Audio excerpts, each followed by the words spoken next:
Fala, galera do canal Lendas, como é que vocês estão? Tudo bem? Hoje a gente vai fazer uma resenha aqui com um amigo, cara que eu tenho profunda admiração, tive a oportunidade de ver jogar da arquibancada e na quadra, né? Mas depois eu vou falar um pouquinho sobre isso aí. Hoje estou aqui com o Sandro Varejão. E aí, Sandrão, como é que você tá, irmão?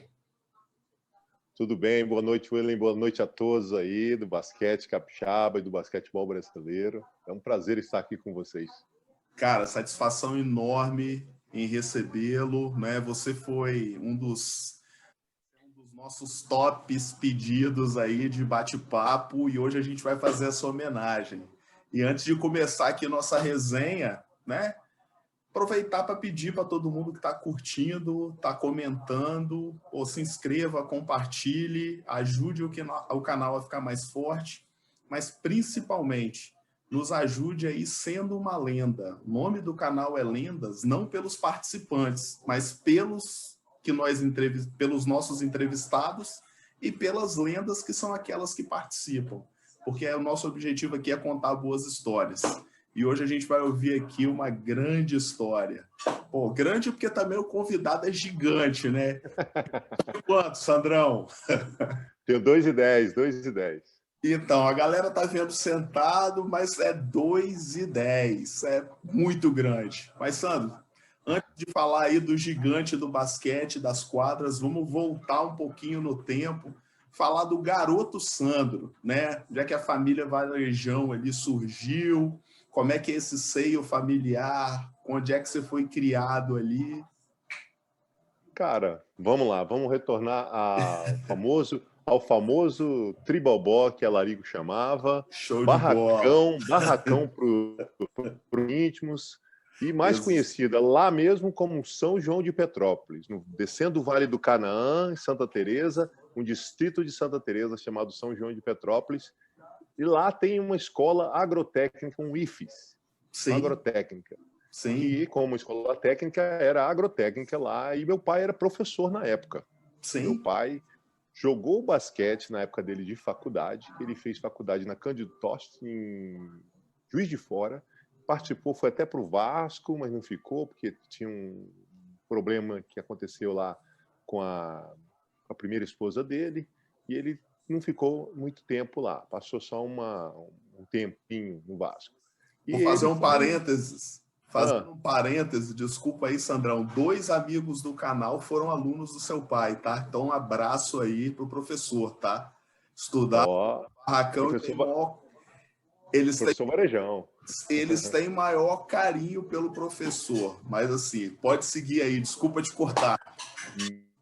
Então, né, meu pai foi o primeiro que me introduziu o basquete. Com 7 anos de idade, por aí, 6, 7 anos, 6, 7, 7 para 8 por aí, ele me deu a primeira bola de basquete que eu tive. E ele me ensinou a arremessar. Ele me ensinava a pegar a bola, palpar a mão e seguindo, fazer o arremesso. Então, eu bati uma bola com ele lá no interior. Eu jogava basquete com ele, eu jogava vôlei com os outros caras, eu jogava handball, eu tentava de tudo um pouco, até arremesso de dardo, correr 400 metros, acredite ou não, parecia uma gatela desse tamanho. Que A Larigo legal, disse que eu fui cara. caçado, né? A Larigo disse que eu fui caçado, né? Era uma simpatia. Eu era cabeludo, então, imagina o tanto de puxão de cabelo, ele não falava nada, ele ficou tão sério na entrevista dele. Não, Rapaz, ele não puxava meu entregou cabelo, nada. rapaz. Ele Ela puxava tanto meu cabelo que tinha uma mulher na Bahia que ficou até com pena de mim. Tadinho dele, ele agarrado no meu cabelo, puxando assim, ó. Um jogo que a gente foi fazer lá. Tem umas eu histórias le... aí, mas eu vou chegar lá. Nós vamos chegar lá. E aí, Nós Sandrão? vamos chegar lá. Depois desse período lá em Santa Teresa, como é que você vem para Vitória e como é que você é inserido no basquetebol, vamos chamar assim, né, no basquetebol, vamos chamar organizado, né, com treinador, com atenção, com ensino de fundamento. Como é que acontece essa inclusão do Sandro nesse universo? Rapaz, olha só, meu tio Vicente, meu tio Rosário, e muitos familiares meus sempre foram parte da Unidos de Jucutuquara, Legal. da Escola de Samba Unidos de Jucutuquara. E Alarico saía como destaque em carro alegórico. Era um cara do samba, como ele mesmo falou na entrevista dele lá. Ele vivia o samba e Jucutuquara era a área dele, né? Sim. E então estou eu indo lá para 15, 16 anos de idade, fui um ensaio de escola de samba, me chamaram até para ser comissão de frente. Eu tenho aqui uns vídeos, eu vou até de repente te enviar os vídeos, me cara, manda que enviaram. aí. Eu de comissão de frente, cara. Um pessoal lá meu pai foi comigo de comissão de frente até. A Larico me viu ali do lado do meu tio Vicente e falou: que é isso? Não ficou abismado, o tamanho e tal. Vamos jogar basquete, aquela coisa dele, né? Que ele sempre fez, como ele fez com Efigênio, como ele fez com os outros caras. Ele dá aquele approach dele, chega e vem atrás, chamando mesmo. Só que eu morava no interior e eu estudava em barracão, na escola agrotécnica. Eu estava estudando já no IFES lá. Legal. No primeiro e segundo ano lá do IFES. Aí eu virei, poxa, mas é difícil. Eu queria jogar muito mesmo, mas aí arranjei um jeito, cara. Todo final de semana eu pegava um ônibus e vinha na sexta-feira e ia embora no domingo. Eu treinava esses dias aí. Que isso, eu vinha de ônibus, de barracão, eu saí de carona da escola, dava sexta-feira à tarde, maluco lá na rua de carona, pegava carona até Santa Teresa, caminhava mais, pegava outra carona, pegava ônibus de qualquer maneira para chegar em Vitória. Chegava em Vitória, treinava esses 2 dias e voltava para barracão, né? Para a escola agrícola lá. E isso aí foi durante um bom tempo, quase um ano, acho que eu fiz isso. Daí eu vim para Vitória para ficar na casa do meu tio Vicente, que foi quem apresentou a gente lá, né?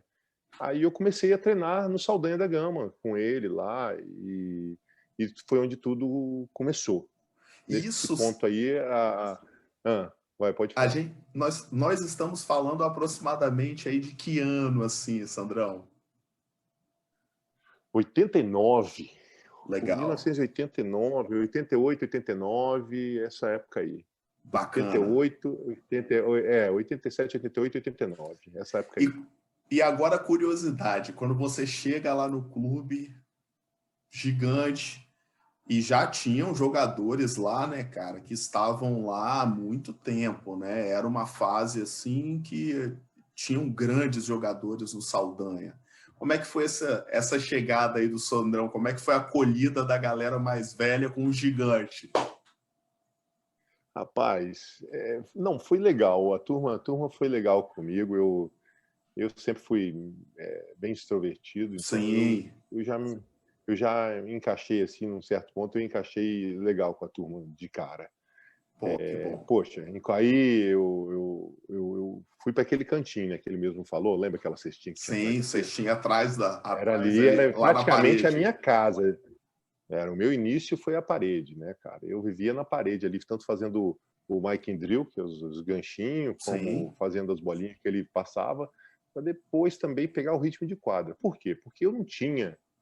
Eu fui um cara tardio, né? Eu cheguei no basquete de Vitória com 16, 17 anos de idade.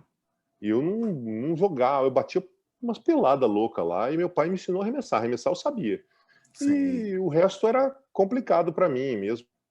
Em ritmo de jogo, entrar numa bandeja, fazer as paradas todas. Só que eu fui pegando rapidamente até. Eu achei não, né? Rapidamente mesmo.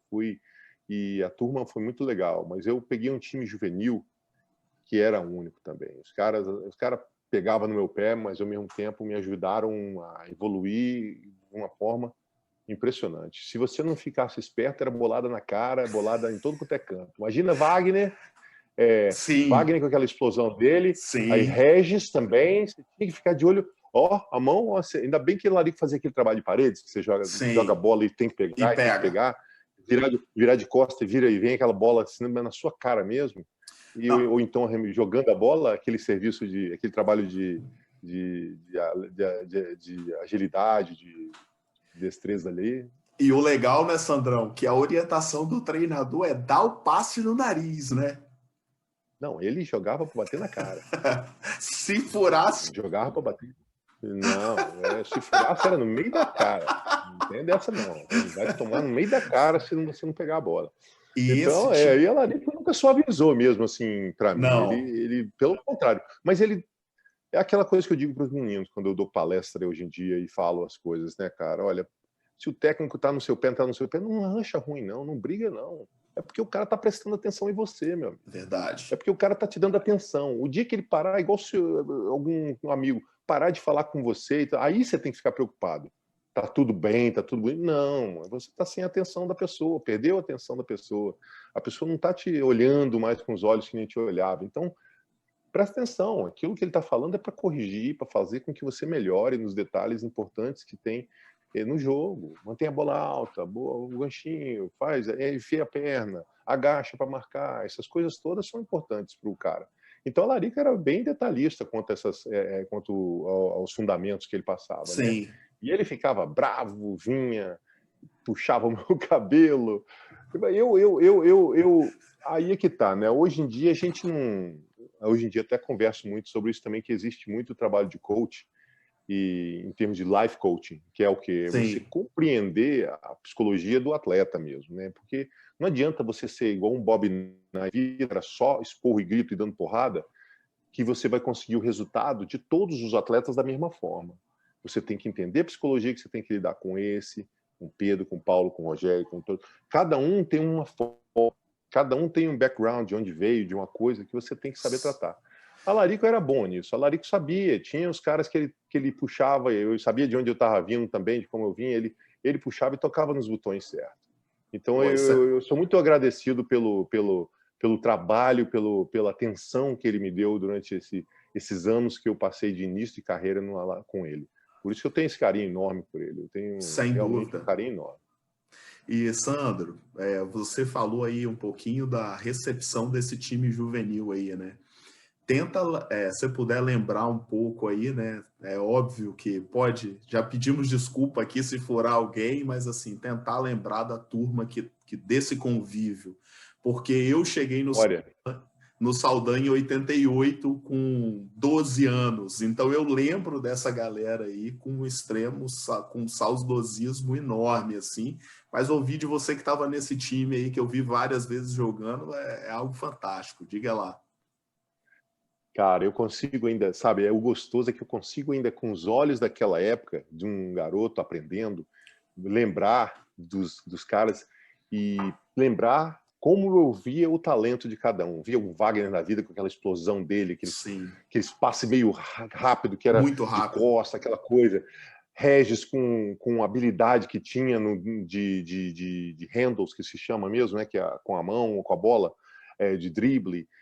Um Washington da vida, que era tanto explosivo como também um arremesso de Steve Kerr naquela época, que ele chutava no meio Sim, da quadra. Wash, a gente foi chamar ele Wash. Wash, isso aí. Wash, aí tinha o Chulendo. Aí tinha aquelas formas todas que quem é Saldanha daquela época tem que ter esse jeitão de falar, né? Aí Sim, vinha Cleverson e Jaiminho, dois pivôs maravilhosos, técnicos, cara, muito técnicos, que eram excelentes os irmãos. Até encontrei Jaiminho no elevador outro dia, até, pô, que beleza. bacana. Acho que eu achei ele no Instagram também, um cara que também saltava muito. Geminho tinha uma impulsão muito bom, Sim, cara. Pô, Hernani, cara, Hernani top, Hernani Queixão, pô, sim. Hernani é nosso médico, eu falo com ele direto aí, é um cara super, é um dos poucos que tirava foto, mandou umas fotos aí para mim, eu, Regis, ele, lá em Brasília, onde eles arrancaram a minha sobrancelha, depois eu falo mais sobre isso. Mas Hernani, cara, um chute de três, cara, uma habilidade para bater para dentro, um cara grande para a época, para Sim, jogar de ala. Aquele time era um time diferenciado de juvenil. Nós só não fomos campeões do Carioca naquela época, se eu não me engano, foi por causa de umas carteirinhas que esquecemos num dia lá, que não pôde jogar. Fomos vetados de isso. jogar lá, um jogo lá, se eu não me engano. Mas olha, aí vem, quem entrou também, Francis, para aquele time depois, veio. Aí tinha Humberto, Cleto, Junqueira, que também. Tem muitos que entraram ali nessa época. Pô, Cleto era top, cara. Cleto jogando nas categorias. Ele jogava comigo, na minha categoria mesmo, né? Cleto e Sim. Martim Junqueira, Marcinho nosso grande Junqueira, nadador Martim Junqueira. nadador. Você viu ele lá no canal? Sim, Graças a ué. Deus. Eu Sim. torci pra caramba, eu gritava, eu tô tentando. Eu sou torcedor, eu sou capixaba torcedor É também, viu? isso aí, cara. É uma coisa que a Larico ensinou pra gente também quando a gente saiu daqui.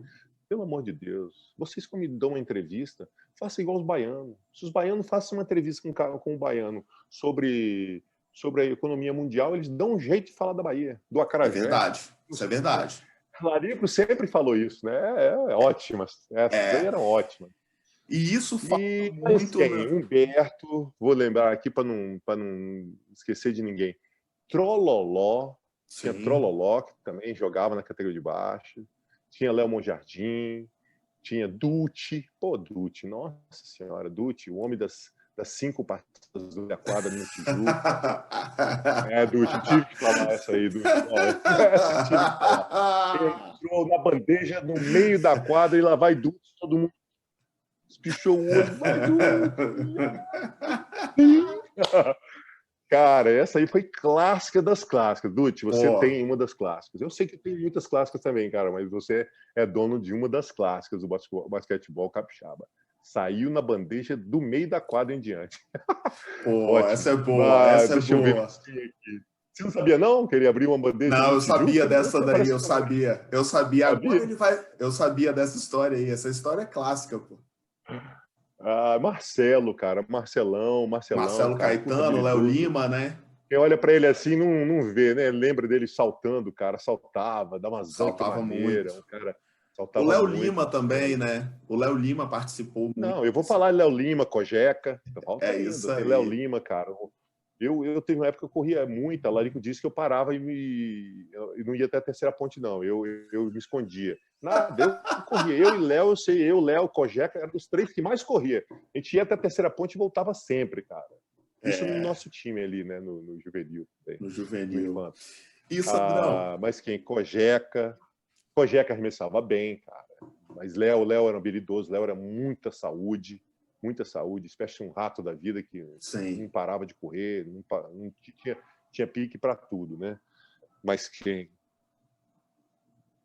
Cara, agora se eu estiver esquecendo alguém, me desculpe, não, mas a memória puxou muito bem aí, Sandrão. Acredito eu cobri. E desse super time aí, né? Desse super time formou aquela seleção capixaba do brasileiro de juvenil, né? Que foi aqui no Espírito Santo, se eu não me engano, que aconteceu no Dom Bosco, né? Foi. E que a seleção Larico, Isso. Eu e o Francis viemos de São Paulo. Isso. Para fazer parte dessa equipe capixaba até na época. Exatamente. O Zé Cláudio, que era o dirigente do time do Continental, tinha prometido a Larico que nós iríamos voltar para jogar pela seleção. Pela seleção. Quando tivesse. Isso, era uma promessa. Então e foi cumprida. Porque nós pegamos a seleção paulista também, mas só que eles manteram a promessa e deixaram eu e o Francis voltar aqui para jogar o brasileiro. Mas a Larico, bicho lindo. A Larico sempre umas tiradas. Tem mais uma aqui, ó. A Larico vai e me faz fazer o juramento do atleta.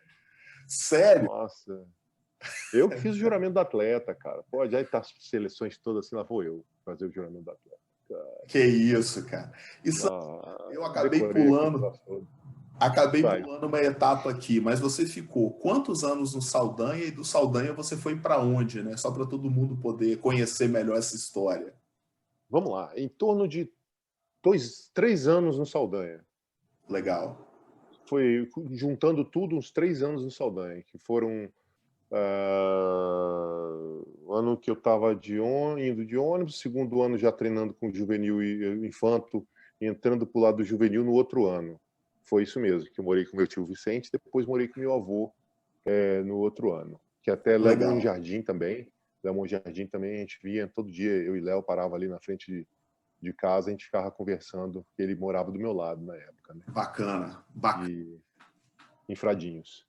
Aí fiquei esse tempo aí. Dali, a Larico tinha um grande amigo, tem um grande amigo que está vivo ainda, Carlos Brasolim, que eu fui para a casa dele, onde tinha o Scooby, tem o Carlinhos, os irmãos lá, que são filhos do Carlos Brasolim, que me acolheram, eu e o Francis, a gente morou com eles um tempo. Foi para lá que eu fui. Até essa parte que você perguntou aí. E você e o Francis foram pro Continental. Em que cidade era, Sandrão? São Paulo, a gente morava no Taboão da Serra, ninguém vai entender muito bem, mas é na Grande São Paulo ali. Aí você tem aquela... você vai... É Osasco. Osasco, Ok. junto com São Paulo, que é do lado. Uhum. Em Osasco tinha o Parque Continental, que é um conjunto de casas, junto com um shopping assim. E nesse conjunto de casas lá tinha um clube. Esse clube, era o nome dele é Parque Continental, que era o Bacana. E clube aí, onde tinha o Zé Cláudio, né, que é o e dirigente, que era vice-presidente da FIBA na época. você e o Francis ficaram lá quanto tempo no Continental? Porque vocês foram parceiros aí em muitos lugares, né, Sandrão? Fomos, eu, ele e Ailton, né? E Aí é o Ailton? seguinte, depois Ailton, né, entrou na história. Porque aí o Ailton já jogava no Salesiano, que... Sim, Não, se jogasse, desculpa. Ailton jogava no Praia, né? E no Salesiano ele estava lá, e a gente sempre encontrava no Salesiano ali, né? Mas não tinha aquele convívio tão grande, nem jogamos aqui no Espírito Santo juntos, antes de ter né? ido para São Paulo.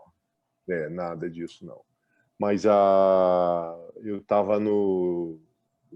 Você me perguntou sobre... Sobre a parceria com o Francis aí lá no Continental. Quanto Ah, tempo vocês isso mesmo. ficaram lá?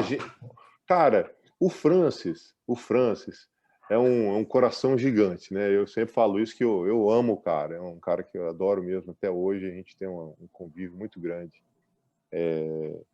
Ele, pô, é um cara apaixonado pela família, muito mais que... Não muito mais, assim, que eu digo, muito mais que eu. Não, mas eu conseguia aguentar a distância. O Francis não aguentou. Então, acho que o Francis não ficou mais do que meio ano lá em São Paulo. Ele não Ok. chegou a completar um ano. Ele foi embora. Francis foi embora voltou para Vitória, né, cara? Porque tá com saudade da mãe, aquela coisa toda. O Zé Cláudio até Sim, zoava. Assim. Eu e Francis íamos. Francis sempre pedia para ir para casa, aquela coisa toda. Mas vocês têm pai? Vocês têm mãe? Porque eu não falava disso, e o Francis falava sempre. Aí o Francis, quando tinha que pedir para ir embora, Sandrão, vamos lá. Eu sou o pensamento e você é a boca. Você fala. Eu não tinha vergonha, eu não tinha dessa, não. O homem era bravo, o homem que...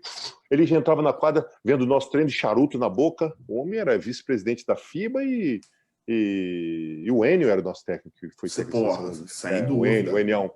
Então, Sem. e o Zé Cláudio era o vice-presidente, o presidente da Copaba, que é da América do Sul, e vice-presidente da Mundial. Então, o homem era grande. Então, e ele entrava na quadra e fumava charuto o tempo todo. Com charuto e bravo com todo mundo, desse tamanho. Nossa, mas pequenininho. Mas o homem era bravo, rapaz. E Francis tinha um medo. Para mim, como se eu fosse a boca e ele a mente em volta. Para eu falar com o Zé Cláudio, para pedir a gente para ir para casa. E o homem xingando, falando que não, vocês têm pai? Como é que vocês têm pai, mãe? Não. A gente querendo ir para casa no dia dos pais. E esse homem reclamava, mas isso aí era o Zé Cláudio, né? Finado Zé Legal. Cláudio. Então. E Sandro, você comentou aí, né? Treinou com o Enio Vec, treinador excepcional, assim. Como, Excepcional nessa época. como é que é a transição, né, de um garoto que foi inserido tardiamente no basquete, bater na mão de um super treinador que era o Enio, assim? Fala um pouco desse trabalho do Enio com, né, principalmente com você, né? Não vou nem falar do grupo de uma forma geral, mas principalmente com um menino que começou tardio, mas que rapidamente se adaptou a tempo de jogo, aos fundamentos, lógico, muita dedicação, né, Sandro? Se você fala... Você falou tudo aí no meu ponto de vista, você entendeu? Olha, claro que eu tinha os tools, assim, ó, o que precisa, vamos dizer, o cara é grande, o cara é Sim, atlético, o cara vamos trabalhar o cara. Mas você tem que ter essa resposta do cara para você ter o interesse em trabalhá-lo, né? É bom você ter esse lado. E eu sempre dei esse lado aí, tanto para o Larico como com o meu início dos fundamentos e tudo que ele me passou, para ir lapidando. Assim foi com o Enio. Quando eu cheguei lá, eu ainda era bacana. muito cru. O que eu tinha era muita disposição física, né?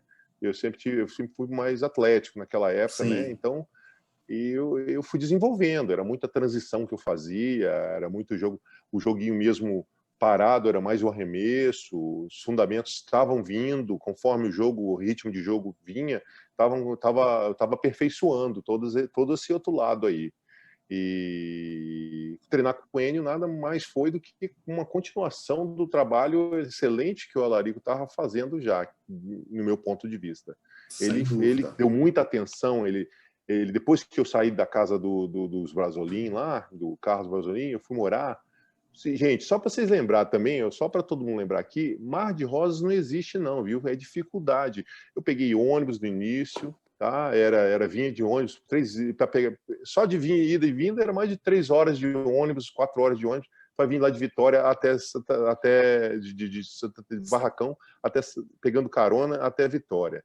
Depois voltando. Isso era um interesse meu e disposição minha de manter até lá onde eu morava, correndo, fazendo minhas coisas. Depois, em Vitória, eu ia correndo de Fradinhos para o treino. Poucas vezes até eu pegava o ônibus. Então, eu tinha muita disposição física porque eu acreditava que eu tinha que ser um atleta mesmo. Legal. Mas tem muitos sacrifícios. Eu saí dos Brasolim, da casa deles, eu fui morar no canto de uma oficina de madeira. Eu e um cara de 2,17 m.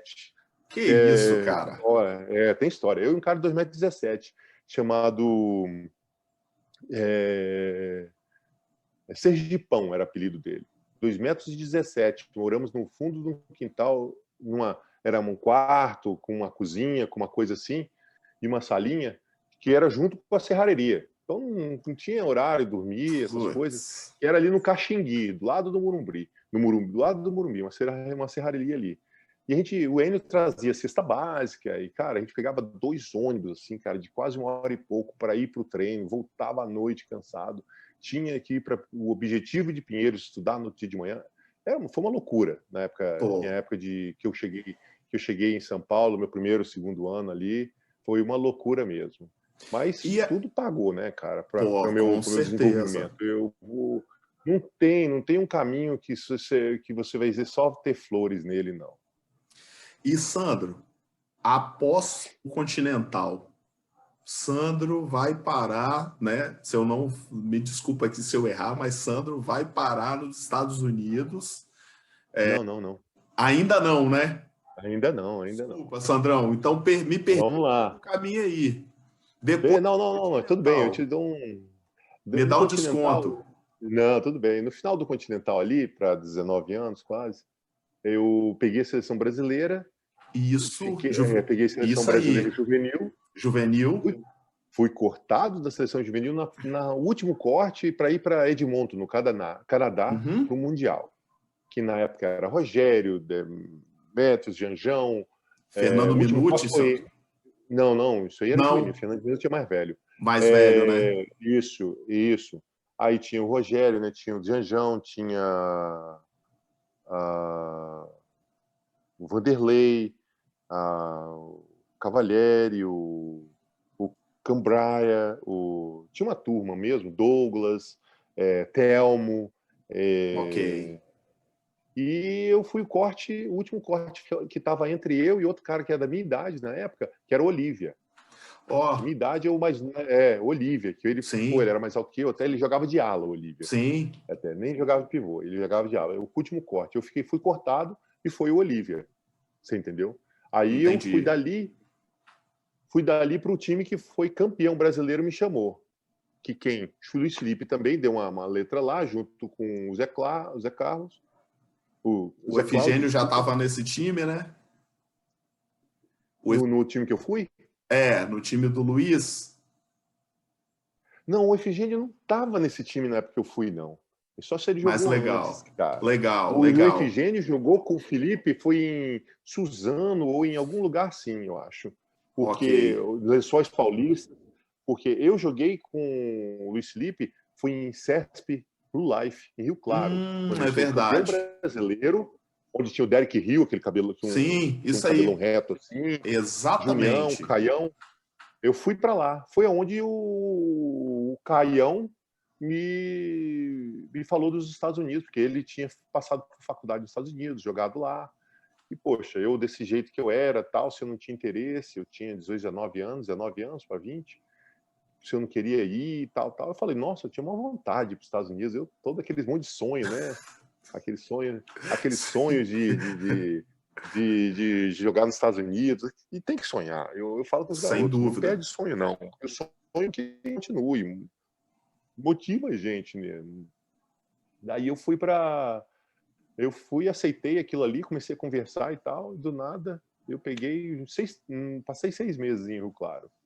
Joguei uns jogos abertos do interior com eles, fomos até campeão, e dali eu piquei a mula para Idaho na época. E diga-se de passagem, ganhar os jogos abertos do interior é um feito absurdo, né? Porque é super difícil, né, Sandro? Super difícil, não, super difícil. Porque aquela equipe daquela época da CESP era top mesmo. Zanon, Felipe, Paulinho Vilas Boas, Junião, Fábio Pira, Marco Aurélio, Totô, Pelezinho. Aí tem muito mais, cara. Você falou o nome aí de Anthony White. Você falou o nome aí de alguns caras daqueles chutadores natos, né? Eu fiquei. Nossa Senhora. Pois é, falavam que não tinha bola suficiente para eles, não, aquele time ali. Porque os bichos iam mandar tudo para cima, cara. E ainda mais quando olhava para baixo, viu um cara de 2,10, o que o cara pensa? Pô, vou chutar tudo. Eu tenho rebote, eu vou chutar mesmo. Deixa ele se virar lá embaixo. Por aí. Ele pensa, eu vou matar, mas se não, né? Tem um cara de 2,10, o trabalho dele é se virar, né, Sandro? Claro. Dali fui para lá, né, para os Estados Unidos, onde eu passei o meu primeiro ano lá, né, no Junior College, e eu voltei falando para os caras, eu falei para eles que eu tinha um cara que jogava muito, que era bom de basquete mesmo, que eu já tinha contato com ele já nessa época, o Ailton. Sim. E eu levei o Ailton no ano seguinte. Daí, em seguinte, o Ailton já convenceu, veio o Francis também. Aí a gente fez uma patota e eu também. Aí, não, nesse meio tempo, eu chamei também Catiane Simonetti, do vôlei. Lembra? Ok, Catiane, claro. Catiane e Paula faziam dupla de praia no Campeonato Brasileiro. Dupla de praia. Chamei as duas, vieram, foram ao América, jogaram lá, casaram por lá e vivem lá. Sandrão, vou fazer um parêntese novamente. Como é que é pro cara que foi criado em barracão, bota o pé nos Estados Unidos vamos falar disso daí, porque isso é bastidor, né, Sandrão? Porque, pô, imagina, o cara sai lá de barracão, acostumado a meter o dedão para pegar a carona de barca, né? E sai do aeroporto de Vitória primeiro, né? Que era uma rodoviária naquela época, né? Uma rodoviária que parava avião, né? E aí, cara, desembarca nos Estados Unidos. Como é que é tenta relatar um pouco desse impacto para a galera que está assistindo. Você tem noção, a gente fica tão deslumbrado, eu fiquei tão deslumbrado assim mesmo de início, que achei que era, eu tô num outro mundo, né? Primeira vez fora do país, primeira vez, né, nos Estados Unidos, um esquema de basquete, aquelas quadras diferentes, tudo mais. Eu fiquei deslumbrado. Eu passei quase 1 mês e meio sem falar com a minha família. Meu pai achou meu tio, que formou nos Estados Unidos, que era professor da UFS, para achar o telefone dessa universidade onde eu estava, para conseguir falar comigo. Eu sumi. Eu não conseguia falar, cara. Eu não falava nada em inglês, não, e até que enfim consegui falar com meu pai, acharam uma portuguesazinha lá que batia na minha cintura, que falava português comigo e fazia o translate lá com o legal. Mas olha, é aquilo que você falou, né? A gente começa a sentir a magnitude do crescimento da nossa vida. A gente pode tomar a gente pode assimilar isso e externar de várias formas. Tem gente que tem atitude como se tem um rei na barriga, outros isso e aquilo. Eu sempre eu acho que eu sempre fui muito humilde para minha situação. Então eu me deslumbrei, mas eu fui assimilando aquilo para uma boa, uma forma que não fosse me deixar uma pessoa diferente do que os meus valores de família me deram, né, cara? Por mais que eu estava passando por situações totalmente diferente, eu tinha coisas novas, eu tinha os tênis novos, eu tinha, Sei. poxa, um dormitório só para mim, uma coisa assim, aquelas coisas todas que eram tudo novo, né? Como que funcionava aquilo tudo. Mas eu tive que ir trabalhando as minhas emoções, o meu jeito. Legal, Isso aí legal. ajudou muito, depois eu vou falar, ajudou muito no lapidar o quê? Meu irmão que veio depois, né? E, Mas é porque essas emoções todas, o encarar da vida nesse sentido, que você pode se deslumbrar, mas você não pode se acoitar, ficar se ficar achando um merda. intimidado, né? Não, Intimidado, não pode pode se não. sentir intimidado. Todo mundo de carne e osso, todo mundo tem, ó, culhões ali, e tudo mais. Todo mundo tem sangue que corre na veia, não tem ninguém superpoderes correndo na veia, não. Então, Verdade. cada um tem a capacidade, todos podem criar o seu espaço, seja onde for. Basta trabalhar para aquilo e dedicar. E, Sandro, eu aproveitando aí que a gente está fazendo esses parênteses aí do período dos Estados Unidos, eu me recordo que quando você vinha de férias, eventualmente você ia lá no Salesiano treinar à tarde. E Uhum. eu treinava à tarde lá no Salesiano, com, sei lá, 15, 16 anos. Não dei porrada em você, não, né? Cara, porrada não tinha como, né? Porque, pô, às vezes, Não, cara, tô brincando. eu vou contar uma aqui clássica. Você voltou arremessando muito. Isso eu me lembro bem. Cara, você voltou, bicho, matando muita bola. Matava bola de tudo quanto é lugar, assim, da zona morta ali, aquela bolinha de 3, eu me lembro nitidamente, você matava muito. Uhum. Dia tava treinando embaixo. Eu e Flávio Carioca, que você conhece, Flavão. Uhum. Avançado. Flavão. Você armou a bola lá no canto para matar, Flavão foi correndo, pulou. Você cortou, quando eu olhei assim, eu só dei a corridinha para trás e fiquei assistindo. Eu falei, eu não vou nada, pô. Tirou foto. Tirou foto. Praticamente tirei uma foto. Você cortou o Flavão e deu uma socada. Pô, deixa eu ver isso aqui. Época boa. E eu me lembro, Sandro, de vez em quando acabava o treino, você ficava lá, né, conversando um pouco com a gente. Eu me lembro de um comentário que você fez que logo que você chegou nos Estados Unidos, você ficou muito tempo, ou parte desse tempo, fazendo uma preparação física para aguentar o jogo, né, um pouco diferente, né, o jogo diferente dos Estados Unidos, né? E eu me lembro que você comentava muito dessa preparação física, que era um jogo muito mais duro embaixo do garrafão. Cara, olha só para você ter noção, os Estados Unidos tinha uma coisa que no início realmente eu tive que me ajudar a adaptar, que nós até hoje não fazemos muito no Brasil, não. A gente, por exemplo, a gente utiliza a academia, mas geralmente ninguém trabalha a academia junto com o treino Verdade. de bola, de quadra. A gente usa a academia em dias diferentes, separados dos dias que você tem a quadra e tudo mais. Geralmente a academia é um negócio extra, separado. Nos Estados Unidos não, você entrava na academia, malhava igual um condenado e entrava para a quadra para treinar. Então, você estava inchadão lá, cada airball que você dava, topper, chama do que for. Errava tudo e, poxa, cansado, as pernas cansadas de agachamento, fazer.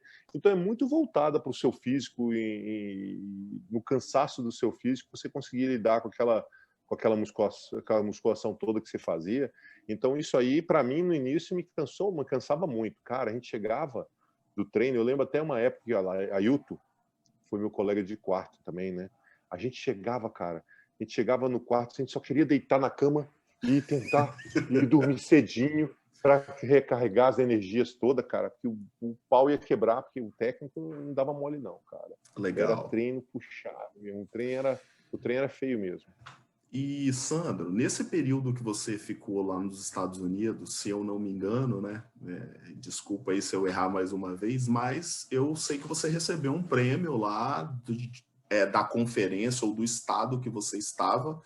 Não sei se melhor sexto homem, enfim, alguma coisa do tipo. É real isso ou a minha mente está me enganando? Não, eu fui um All-American, é um prêmio que você ganha, né, Então fala um pouquinho aí para a rapaziada aí o que é um All-American, Sandrão. Quem destaca na conferência? Você tem uma conferência, né? Na conferência, Sim. se você for destaque em pontos, na sua posição, você fica, por exemplo, entre os 5 ou os 2 times, né? Tem o primeiro time e o segundo time. A América geralmente é do primeiro time da Legal. conferência que você fica. É muito legal. É um prêmio muito, assim, um prêmio muito legal para se ganhar nas conferências lá. Então, galera, a gente está aqui, ó, batendo um papo com o Sandrão, uma lenda do basquete nacional, porque tá ali com a camisa da seleção, que daqui a pouco a gente vai entrar nesse assunto. E Sandrão reconhecido não só no Brasil, como nos Estados Unidos. E vocês estão ouvindo aí o quanto dedicação e muito esforço vale a pena. Mas e aí, Sandrão, após o período lá nos Estados Unidos, tem mais alguma resenha aí desse trio lá nos Estados Unidos? Sandrão, Ailton e Francis? Vai entregar os caras ou não vai, Sandrão?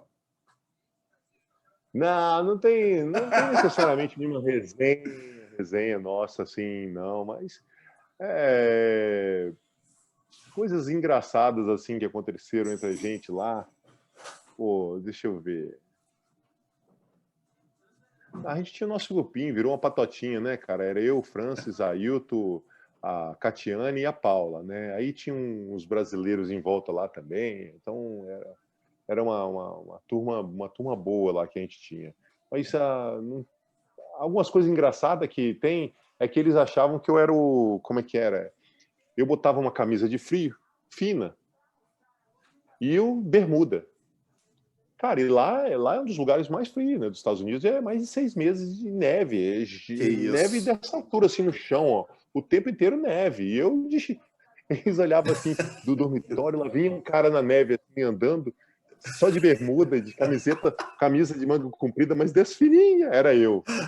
Eu tinha mania de ficar de bermuda naquela neve toda, aquele frio medonho, não sei quantos abaixo de zero, 20 graus abaixo de zero, e eu lá, andando de bermuda, aquela coisa toda. Isso era uma gozação que a Ailton e Francis faziam comigo sempre.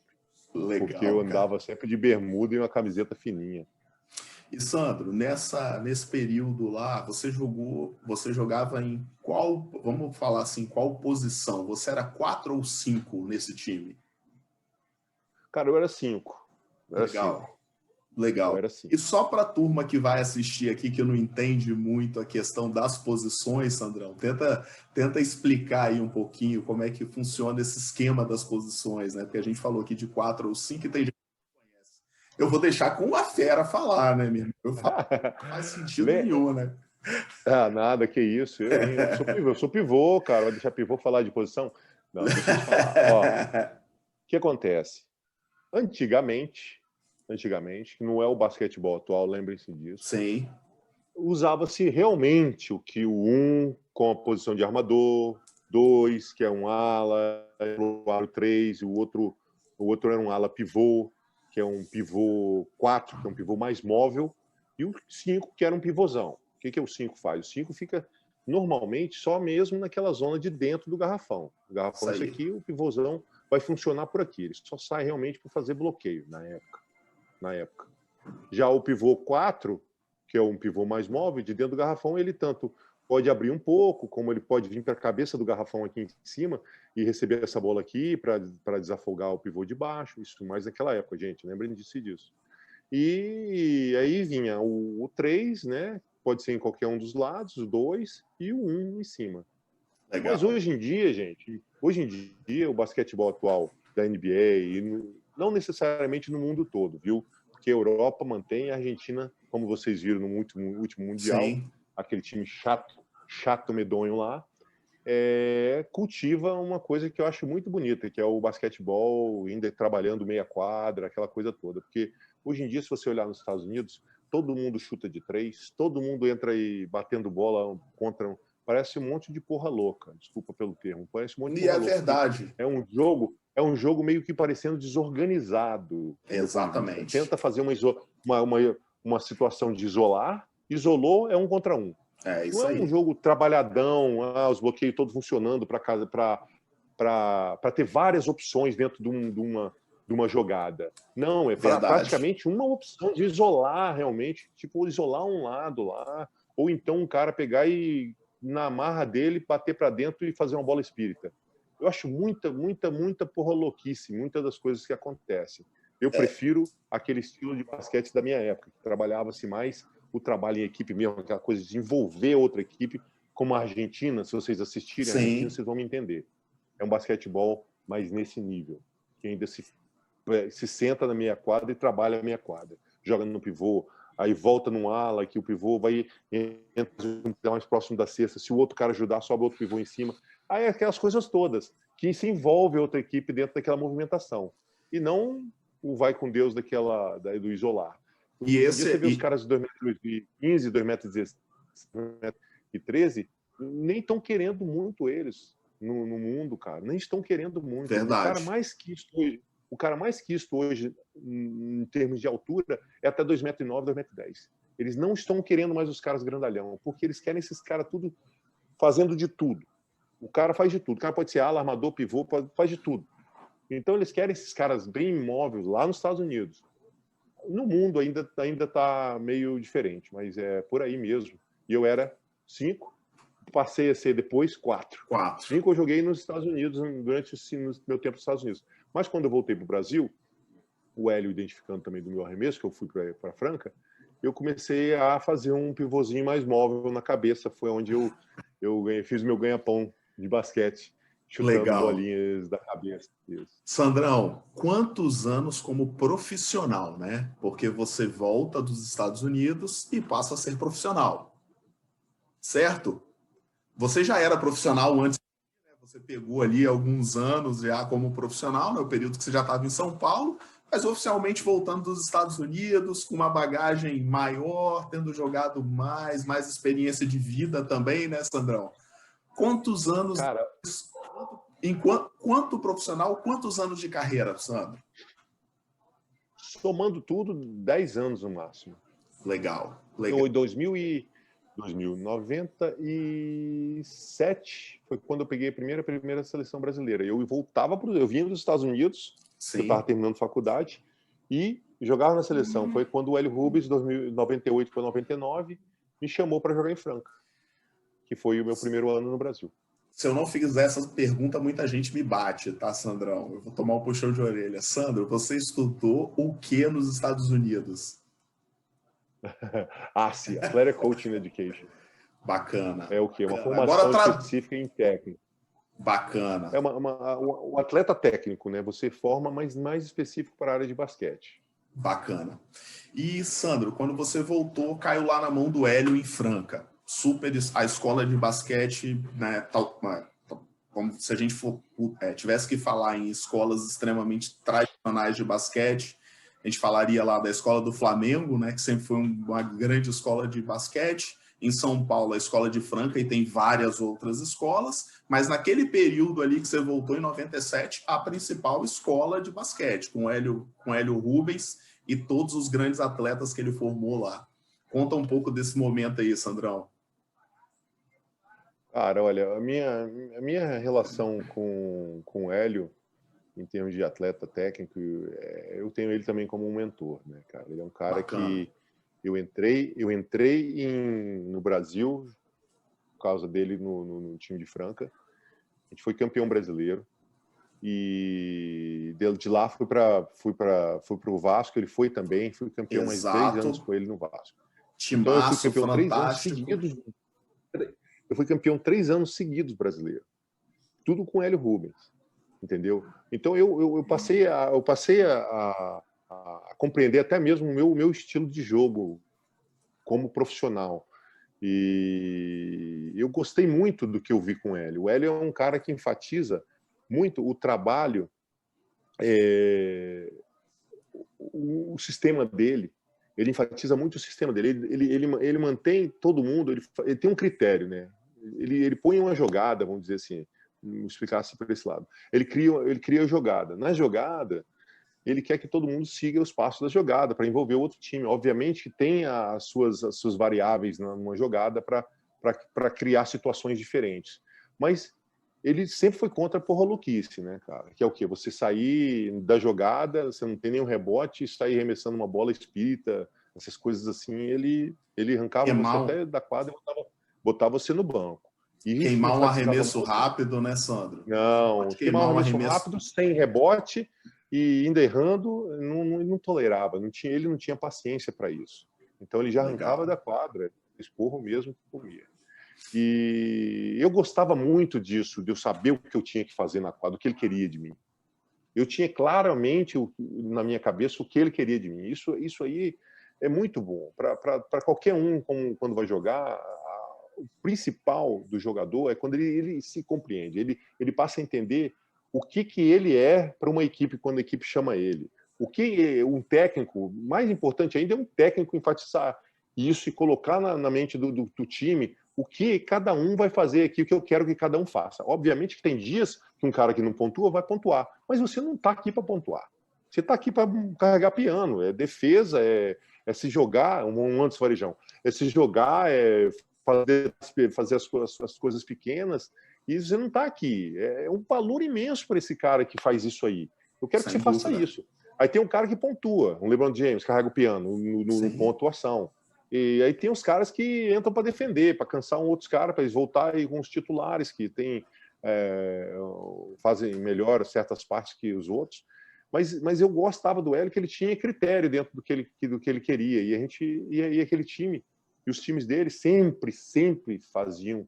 Era time chato de ganhar do time do Vasco da Gama, do time de Franca, porque, cara, a movimentação era a mesma, a forma de defender, cara, era sempre enfatizada. Você tinha que estar na defesa, você tinha que estar na ajuda, você tinha que estar no meio do garrafão mesmo, o cara está lá, você tem que estar aqui, a bola está ali, você está fora da sua posição na defesa, você saía, ajuda, a linha da bola, todos os detalhes eram muito enfatizados pelo Hélio, e senão você saía. Bloqueio de rebote. Então, tudo isso aí, mais a parte de ofensiva de jogada, é o que fazia com que o Hélio tivesse uma linha e uma forma de que ele queria que o sistema desse fosse aplicado e a critério de como você entrava e saía e manter os jogadores. Eu gostava disso. Sandro, só pra, às vezes a gente vai estar com pessoas aqui que não estão habituadas aí com o universo do basquete, né? Podem ficar meio perdidas. Hoje existem vários comentários aí, né? Porque a gente felizmente está no país do futebol, né? Hoje, né, os comentaristas aí o tempo inteiro falam de consciência tática, né, Sandro? Acho que esses comentários aí, para quem assiste futebol, ouve falar disso o tempo inteiro. No basquete, para quem não está habituado a isso, o Hélio Rubens é um cara que cobra a consciência tática do atleta. O atleta tem que fazer aquilo que está combinado, não tem outro jeito. Só funciona dessa forma, não é isso, Sandrão? Bem por aí. Ele não tirava. Ele não limita, né? Não limita. Ele não limitava a sua criatividade, lembre-se disso. Sim. É até um bom. Ele gostava muito. Eu lembro quando o Márcio tinha uma bola do Márcio que ele gostava muito, porque o Márcio tinha uma velocidade muito grande e saltava muito. Então o Márcio, quando cortava por meio, que ele não gostava de deixar, por exemplo, não deixa o cara cortar por meio, força o cara para a linha do fundo. Ele, quando acontecia, ele tentava fazer que o Márcio cortasse para o meio. No meio ele saltasse no meio de todo mundo, e de lá ele tinha a visão de todos, porque a defesa vai dar um colapso assim, e sobra gente. Então ele tinha muito dessa de querer que o Márcio fizesse essas criatividades aí, de tentar criar dessa forma. Mas bacana. Ele não isolava, ele queria que você tivesse responsabilidade quando você tomava um ato individual, que você estava fugindo, vou dizer, a parte da jogada. Porque dentro da própria jogada tinha muitas outras oportunidades de você criar, entendeu? Então ele não queria limitar o jogador, ele queria que tivesse a criatividade, até mesmo no contra-ataque. Ele adorava que tivesse soltava os cavalos na hora de sair no contra-ataque, que é a hora que tem a maior criatividade, né? Que o atleta que tem a maior criatividade dos atletas. Você entra recebendo a bola, corta, vai para cima, aquela coisa toda, e o outro entra junto, todo mundo entrando ao mesmo tempo. Mas realmente o Elhão tinha essa consciência técnica. Sandro, a gente está aqui nesse bate-papo, tem aí ao fundo várias camisetas que retratam, né, além da que você está usando, que retratam a sua história, né, enquanto profissional e representante capixaba com multicampeão. Queria abrir aqui, deixar você falar da sua experiência com cada uma dessas camisas aí, cara. Vamos lá. Vamos começar por... Não, o Saldanha foi o primeiro e o último ano. Exato. Tá?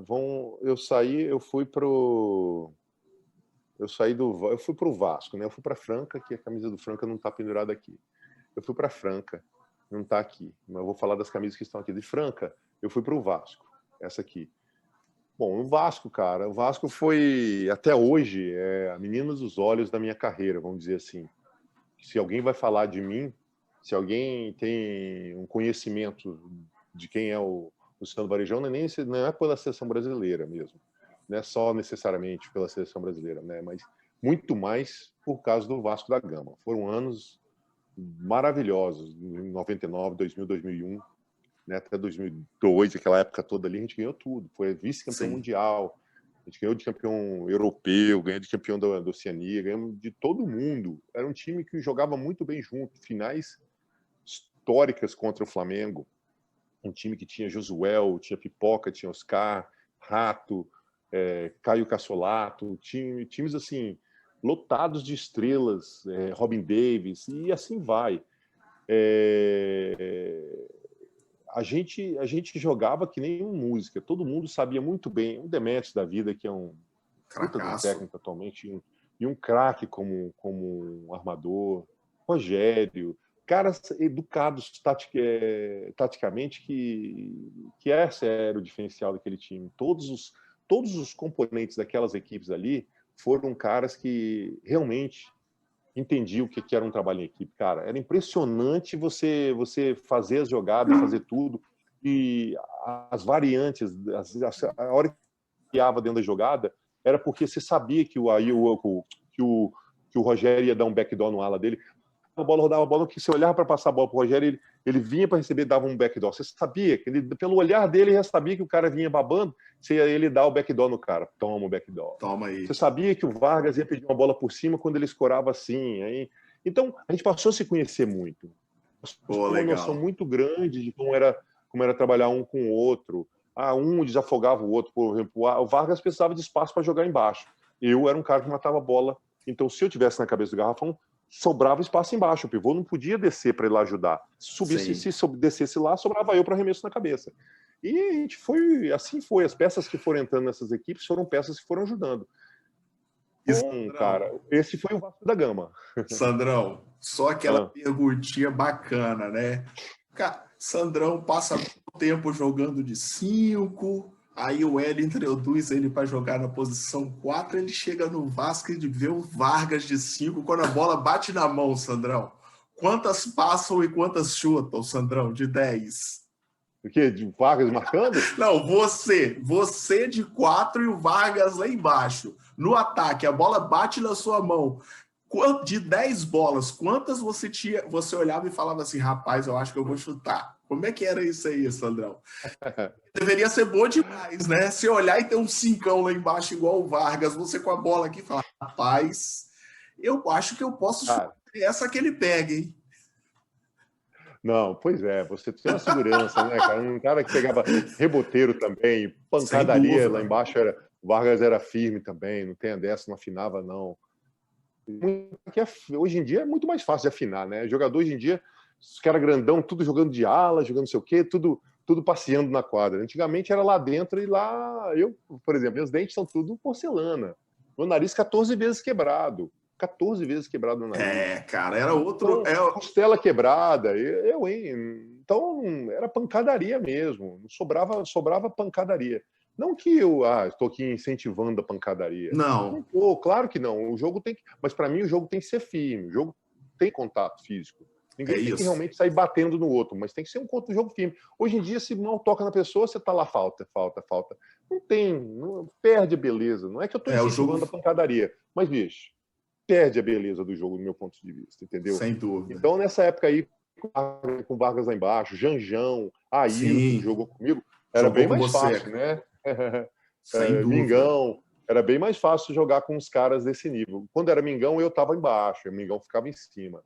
Quando era Ailton, ele em cima, Janjão, eu ficava em cima, ele embaixo, Vargas ficava mais embaixo e eu ficava em cima.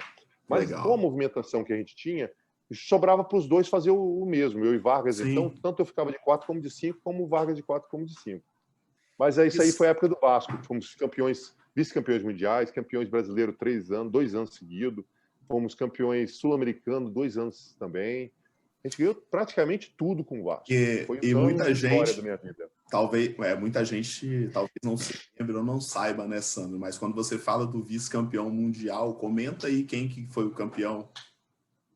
Pois é, moçada, é uma oportunidade que na época, então, foi uma oportunidade única, né, cara? Antes até de ter jogado contra qualquer... Não, eu joguei uma vez só contra um dos Dream Teams antes de ter jogado contra o time da NBA, que foi com a seleção brasileira em Porto Rico, que eu joguei contra, que era Kevin Garnett, aqueles caras todos. Okay. E joguei na Austrália também com a seleção brasileira, nos Jogos da Amizade. Eu joguei então Robin Davis, Byron Davis, aqueles Kenny Martin, esses caras todos também joguei lá. Mas lá no Mundial, que era um Mundial, McDonald's Tournament, era um Mundial, os campeões do mundo todo. Campeão da América do Sul, América do Norte, campeão da Ásia, campeão da Europa, campeão da Oceania, e todos iam. Nós fomos ganhando e fomos para a final. Ganhamos do campeão europeu, nós estávamos na chave, que nós podíamos... Eles achavam que nós íamos perder fácil, então todo mundo vai perder fácil, jogam na chave do campeão europeu, porque a final sempre foi campeão europeu contra o campeão da NBA, que não tinha jeito, era isso aí. Aí nós fomos lá e desbancamos o campeão europeu, na prorrogação até o jogo. Cara, foi algo assim impressionante. Nós jogamos muito também. Foi um feito o time da Europa foi um feito histórico ali. Nós jogamos contra o San Antonio Spurs, onde tinha o Tim Duncan e David Robinson, Twin Towers na época, que era Torre Gêmea. Exatamente. A formação ali foi o primeiro campeonato de San Antonio, né? Foi. Aquele primeiro com o Sam Elliott, isso, de lateral. Sam Elliott, aquela turma toda. O Steve Kerr já devia estar jogando nesse time, então era jogador também. E o Sean Elliott, para mim, assim, eu que me lembro bem desse time aí, era o David Robson e o Sean Elliott, para mim, eram minhas referências. Mas, Sandro, o Vasco fez um jogo muito duro contra o San Antonio Spurs, uma boa, assim, né? O início do jogo, eu não... Nós levamos o jogo até o terceiro quarto no junto. Ali no terceiro quarto que eles abriram. Então, foi onde eles abriram. Jogar contra o Tim Duncan e o David Robson, Sandrão. Cara, eu por ter jogado nos Estados Unidos e depois ter jogado com a seleção brasileira em outras oportunidades contra os caras, eu tive a oportunidade que eu sempre falo até em qualquer entrevista, palestra que eu dou fora do estado, no Brasil, eu digo, a oportunidade que a gente tem de medir forças, de ver que todo mundo é de carne e osso, e de ver que todo mundo chega num momento onde o que você mesmo falou o deslumbrar, passou do momento de deslumbrar, agora eu estou fazendo um trabalho aqui, eu ganho para isso e eu estou trabalhando aqui. Os caras são níveis, são. Os caras são diferenciados, são. Os caras têm mais potencial, têm. Mas não importa, eu também tenho carne e osso e eu também posso jogar basquete, eu vou jogar. Exatamente. Se der mole, a gente belisca. Se der mole, a gente belisca os caras. Essa mentalidade vem com o tempo. Com o quê? Com você passar por experiências que vão fazer com que você tenha essa cancha, esse desenvolvimento. Legal, Sandro. Então, Mas tem uma outra coisa também na minha época de college que é legal falar. Eu joguei numa conferência chamada Big East. Quando eu joguei por West Virginia. Que nada menos eu tinha na minha aquela conferência naquela época. Olha, Allen Iverson, que eu joguei contra, ele jogou por Georgetown. Eu joguei contra Kerry Kittles, eu joguei contra o outro que era uma loucura, não me errava nunca. Era o... Deu um branco agora. Jogou no Yukon, jogou com o LeBron James no Miami Heat, que me chutava de 3. Gente, peraí. O mais velho, gente. O campeão lembrar. Recorde da NBA até de Ele 3, jogou em Seattle primeiro. Ray Allen. O Ray Allen jogou comigo. Joguei contra o Ray Allen. Joguei contra o Ron Artest, que é o World Meta Peace. Sim. Todos esses caras jogavam na minha conferência. A minha conferência era conferência número 1 ou duríssima, número 1. Número 1, número 2 nos Estados Unidos inteiro. Então, tinha muitos jogadores top de NBA na minha época. Então, foi uma sensacional. Foi uma sensacional. Foi uma experiência já onde eu tive oportunidade ali, minha época de universitário, de jogar contra caras que viraram super estrelas. E no meu primeiro campeonato mundial, eu joguei contra Vlade Divac, esses caras todos também, lá fantástico, hein? Lá na Grécia. Fantástico. Fantástico mesmo. E, Sandro, vamos seguindo as camisas aí, ó. Vamos. Falamos do Vascão, pois do Gigante da Colina. O Vasco, o Gigante da Colina era muita coisa para falar, né? Aí tem o Universo Ajax, que foi uma época muito boa também, em Goiânia, que montaram um time lá com meu amigo Wellington Salgado de Oliveira, que é o dono das universidades Universo. Ele montou esse time lá, montou o Nitri, que era dele também, que é o Nitri, a universidade é dele. Aí ele montou esse time lá, montou o time de Brasília. E eu joguei nesse time. Era eu, Vanderlei, Rogério, Janjão. Era um time também que era um super time.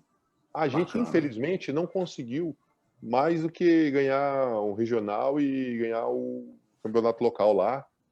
Ficamos no playoff. Perdemos o playoff, se eu não me engano, até foi para o Flamengo na época, não estou me lembrado muito bem, não, mas perdemos no playoff e ficamos Eu fiquei 2 anos lá até. A gente não chegou a ir muito longe. Foi o único clube que eu não tive título mesmo, aí foi esse aí, praticamente. Entendi. E no meu último ano aqui no Saldanha. Mas a camisa branca ali... Eu joguei na camisa branca, né? Eu fui emprestado quando eu estava em Goiânia para jogar pelo Universo Brasília. Legal. Antes do Universo Brasília chegar, eles tinham que classificar. E tinha uma liga subindo para chegar para ir para o campeonato da CBB. Ok. E a final, eu fui emprestado para jogar as finais, eu e o Rato. Sim, com esse time de Brasília. Pô, bacana. Aí a gente foi para lá e a gente foi e ganhou o campeonato. Aí eu fui campeão brasileiro ali por Brasília naquela divisão. E voltei para o Goiás. De Goiás eu vim e fui para o Telemar, que não está aqui. Bacana. Foi outro ano, que até fiz uma coisa lá hoje até sobre a Telemar. Uma coisa impressionante, aquele time da Telemar. A gente era dado como um time de dinossauro. Todo mundo tinha mais de 30 anos naquela época, 2005. Era time de dinossauro. Todo mundo chamando, esse time de dinossauro, um monte de velhão. Cara, nós quase batemos um recorde, 65-4. Nós ganhamos 65 jogos, perdemos só 4 jogos no ano todo. Tá louco. 4 ou 5 jogos, 64 e 5. Alguma coisa assim. Não, a gente deu um banho. Ninguém fala muito, mas desse ano aí a gente deu um banho.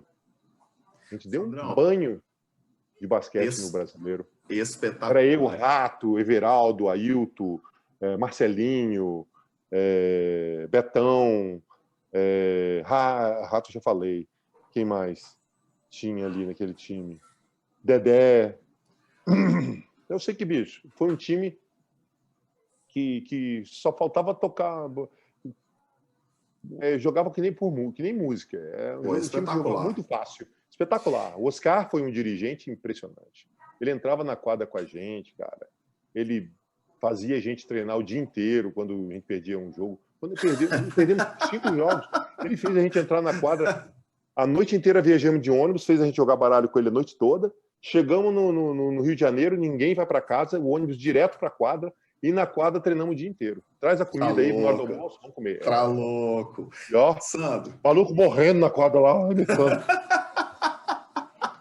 Maluco morrendo na quadra, rapaz. Esse time lá só faltava... O Ailton foi um grande... Ele foi um grande parceiro seu em muitos times, né? Se você tivesse hoje olhando para a sua carreira e por ter tido de perto o Ailton tão próximo, o que você destacaria assim, no Ailton quanto atleta e também parceiro, né? Quais qualidades? Eu acho que muitos dos que vão ver essa conversa vão se recordar muito dessa parceria. Ailton foi um grande jogador, cara. Ailton, cara extremamente técnico, cara que fazia tudo dentro de quadra, né? O que precisasse fazer, tipo, podia deixar o Ailton fazer, porque ele com certeza iria entregar bem. Ailton virou um grande amigo meu, né? A gente até casou na mesma cerimônia, fizemos um casamento junto, né, na época. E desde novo a gente em São Paulo, ele quando pegava a seleção infanto, tinha ele e Papacapim na época, né? Se você lembra, né? Papacapim, que é daqui de Vitória, Sim. né? Os dois estavam lá, jogavam no O, Corinthians, os dois. o Papa Capim é o. Deixa eu tentar lembrar o nome. Luiz André, é isso? Luiz André, Luiz Luiz André. André, Os exatamente. dois jogavam na seleção infanto. Isso E aí. eu jogava já na seleção infanto brasileira, chegando seleção juvenil, e também jogava no Continental, um amistoso contra essa seleção. E, poxa, eu lembro até fazer umas bolas, dava até uma meia molinha assim para eles fazerem, aquelas coisas todas a gente zoando para eles, porque tinha muito corte ainda naquela seleção, eles queriam ficar na seleção. Legal. Mas não que eles não ficassem, né? O Ailton sempre foi um cara muito, como jogador, guerreiro, né, cara? Carregar Sim. piano. Ele era um 4 de carregar o piano. Fazia o que você falou, defensivamente. Ele, ofensivamente, ele era talentoso. Tinha um corte pelo fundo ali, que era cargo-chefe dele. Todo mundo caía naquela fintinha. Nunca chutava, mas todo mundo achava Todo que ele mundo ia chutar. caía. Todo mundo caía, impressionante. Então, a gente sempre teve um contato muito grande e fomos desenvolvendo uma amizade muito grande durante os anos. A gente desenvolveu trabalho junto, jogamos junto, ele como jogador, como um amigo, a gente desenvolveu muita coisa junto. Legal, legal. E Sandro, estamos caminhando para as duas últimas camisas aí. Você quer falar de qual primeira? Quer falar? Cara, eu vou falar agora. Não, só tem uma. Já Tem a falei da do Vasco, já seleção, falei do Ajax, já falei tem do a Ajax. tem a da seleção e a do Saldanha, né? Cara, olha, o Saldanha vai ser o último. Então, legal. A seleção brasileira é uma questão de um prazer assim que não tem um outro sonho maior do que você poder virar e Sim. defender o seu país, cara. Isso sim, é quando você põe essa camisa, que você está na seleção, que você é parte, você se sente parte da seleção, que realmente contribui, e isso te dá um chá de como se fosse um despertar, assim, poxa, eu tô aqui jogando na seleção brasileira, defendendo o Brasil todo. Algo assim, é um peso grande, do meu ponto de vista. É uma honra você sentir que você faz parte de um time que é o time do Brasil, que defende as cores brasileiras. Eu dou muito valor a isso, né, cara? Eu sou muito da pátria, eu sou muito brasileiro mesmo, eu amo o Brasil. Então, eu botar as cores do Brasil, para mim, foi... Não tem como comparar com nada na minha vida. Foi o ponto mais alto da minha carreira, no meu sentido. Foi eu ter e poder ter representado o Brasil. Isso aí, sensacional. Sem dúvida nenhuma. Assim, foi uma coisa sensacional na minha vida. Sensacional, Sandrão. E agora aquela última camisa, que foi a primeira e a última, né? Fiz questão que fosse. Legal, legal. Fiz questão que fosse, cara. Olha, eu sou do Espírito Santo. Nasci no interior do Espírito Santo, vim para Vitória, joguei no Saldanha da Gama, meu primeiro clube, que me ensinou a jogar basquete via larico e tudo mais. Mas eu sempre vesti a camisa do Saldanha. Foi a minha primeira camisa e a minha última camisa. Tem um valor incomensurável para mim, porque me leva lá para o início, de onde eu comecei a sonhar mesmo, onde eu acreditei em mim, que eu ouvi meu pai dizer que tudo que eu pudesse, que eu quisesse fazer, se eu acreditasse, eu conseguiria, né, com o meu trabalho. Não tinha nada que podia me parar se eu acreditasse em mim. E via Larico me ensinando e dando atenção, aquela atenção plena mesmo, aquela coisa que é o que você quer para uma pessoa quando está te ensinando. E, pô, então, os amigos que tem até hoje, faço parte do grupo, né? Sim. Saldanha ali, me colocaram agora, ainda bem. Mas eu tenho um carinho pelo Espírito Santo, pelo basquetebol capixaba. Eu agora adicionei aí, para todos que são... eu acho que adicionei todos os grupos de basquete, que na nossa época não tinha tanto time de basquete. Agora tem uns 19, 20 aí que eu vi, que eu estou acompanhando a maioria. Eu volta e meia dou uns pitacos aí, eu vou até, acho que falar agora na semana aí, lá em Jacaraí. Bacana. Vou dar uma conversada com a molecada lá, vou dar um toque lá neles lá. Muito legal. Fui lá no Cetaf outro dia também, dei uma palestra lá, falei com os moleques. Sim, em breve Então, nós queremos aqui os irmãos no canal, né? Tanto o Luiz quanto o Marcinho, porque os dois têm muita história para contar. Fica aí já para as duas feras, hein? O Felipão, com certeza, tem uma história maravilhosa também. Ele e o Marcinho, os dois têm história muito boa. Eu adoro os caras. Adoro os caras. Então, o Vasco, o Saldanha, para mim, foi o. Não é o fim, né, cara? Foi o início e a continuação final. É isso aí.